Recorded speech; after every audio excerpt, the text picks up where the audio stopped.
and welcome to Screencasts Online. I'm Darcy, and today we're brushing up on Keynote from Mac. We already have some great videos in the library exploring the core functions of Keynote, but as with any good app, more features have been added since. And boy, are there some good ones. Let's kick things off with dynamic presentations. Something I really enjoy about Pages, Keynote, and Numbers are templates. You always want your presentation to look good, but you don't necessarily want to put a whole lot of effort into creating a unique style. There are many to explore, such as basic, minimal, bold, editorial, portfolio, craft, and textured. Today, we're interested in dynamic templates though. Select it, and it will download from the web, then open. The dynamic style is all about the background. As an example, if I select Standard on the right-hand side, we just get a single color background, no movement. But when I select Dynamic, the entire background starts to morph and change in different ways. This first selection is moving through a rainbow of colors. But beneath, we can select different styles. There are actually quite a few to choose from. I'll stay on this one that looks like roaming mountains.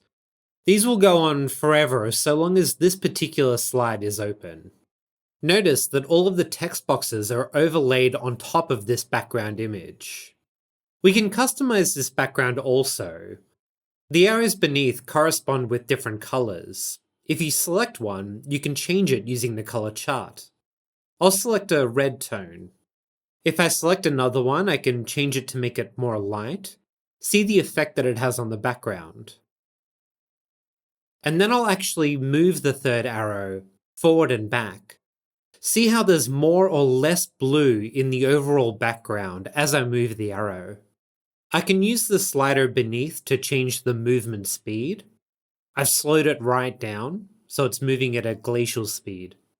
I can change the overall height beneath that, and then customize how sharp the actual peaks are. Now this template is just like all of the others. At the top, if I select Slide Layout, I can choose between different ones, like this one that's just an image on the screen. If I go back to a slide that has this background effect, you'll notice that all of the settings are still intact. Now let's move over to an existing presentation I have, and I'll show a couple of new media types that we can put in. The first is web video. I'll add a new blank slide, then select media at the top center.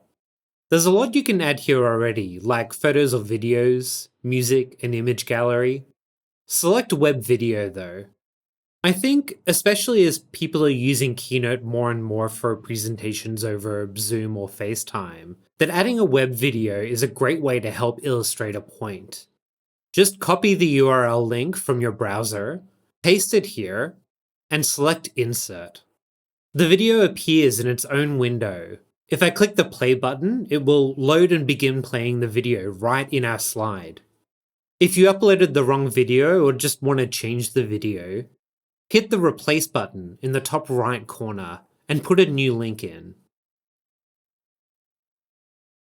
That's just a quick preview of one of this week's Apple-related tutorials from Screencasts Online. Screencasts Online is your premium source of Apple-related video tutorials. All of our members get access to brand new, up-to-date tutorials each week, as well as unlimited access to our entire video archive full of Mac and iOS-related tutorials. You can stream and download all of our videos on your Mac, iPad and iPhone, and even your Apple TV using the members-only Screencasts Online Apple TV app. Membership also includes a complimentary subscription to the digital Screencasts Online monthly magazine, published each month and packed with videos, articles, reviews, as well as hints and tips covering all aspects of the Mac, iPad, iPhone, and all of the other fantastic Apple products. So, if you're ready to start getting the most out of your Apple devices, visit screencastsonline.com today and become a Screencasts Online member.